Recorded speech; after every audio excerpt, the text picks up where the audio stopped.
जय जगन्नाथ। आज कुशभद्रा नथिले कोणार्क मंदिर न था। जो धर्मपद ओडिया जातिर दायाद, जो धर्मपद को नहीं आमे माने गर्व करुचे, ओडिया जाति इतिहास लिखुची। भावंतु से कुशभद्रा तटरू प्राचीन नदीर सृष्टि आ प्राचीन नदीर सृष्टि कोणार्क मंदिर सृष्टि 1200 ख्रीष्टाब्द जो 1200 ख्रीष्टाब्द पत्थर बुहा बोली गोटे नदी थिला, गोटे रामचंडी बोली गोटे नदी थिला, सॉरी मत क्षमा करेंगे, चंद्रभागा बोली गोटे नदी थिला। यही सब नदी में से खंडा लाइट पत्थर को भसा जाऊला, से खंडा लाइट पत्थर ही कोणार्क मंदिर नदी नेउती मरी। तेणु भावतु केते ऐतिह्य बहन करे कुशभद्रा नदी। तेणु ओडिया रे गोटे कथा अच्छी, तू तो से ही पाइक पुओ काहू गला तो खंडा, तोरी हाथे गली पड़ो जगन्नाथ झंडा, तू न कले यही कम को कर बाकी।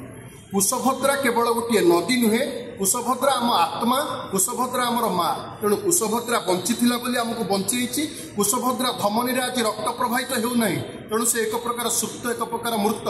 समस्त जनसाधारण केवल निमापड़ावासी नुहति, आ सह चलुवा आपण भावतु बालिअंता, बालीपटना, गोप, काकटपुर, पुरी, निमापड़ा समग्र चाषीकूल निर्भरशील होता।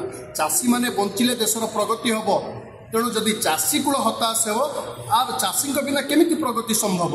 तेणु चाषी मानक ही कुशभद्रा बंचार आवश्यकता रही। आम समस्त ही कुशभद्रा बंचार आवश्यकता रही। कुशभद्रा को आज आम गोटे ड्रेनेज बोली भावी नहींचे, आमर जहाँ वर्ज्यवस्तु बाहर आम कुशभद्रा फिंगी दौचे।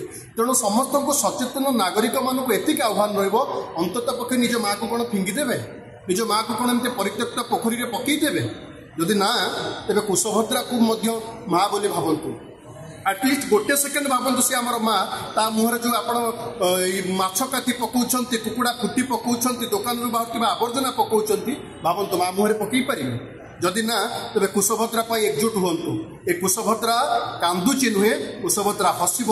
जितेबाला जोटे मनीष कांदे ता परवर्ती समय से हसे। तेणु कुशभद्रा कांदुची आज ये आमे संतान माने ताहार आमे आमर स्वार्थ देखुचे, आमे ताको केबे मध्य आम माँ बोली भावी ना। तेणु आसंतु समस्ते एकाठी हेबा, कुशभद्रा को बंचेबा, आह्वान सृष्टि करवा, गोटे सचेतन नागरिक हिसाब से माँ को बंचेबा।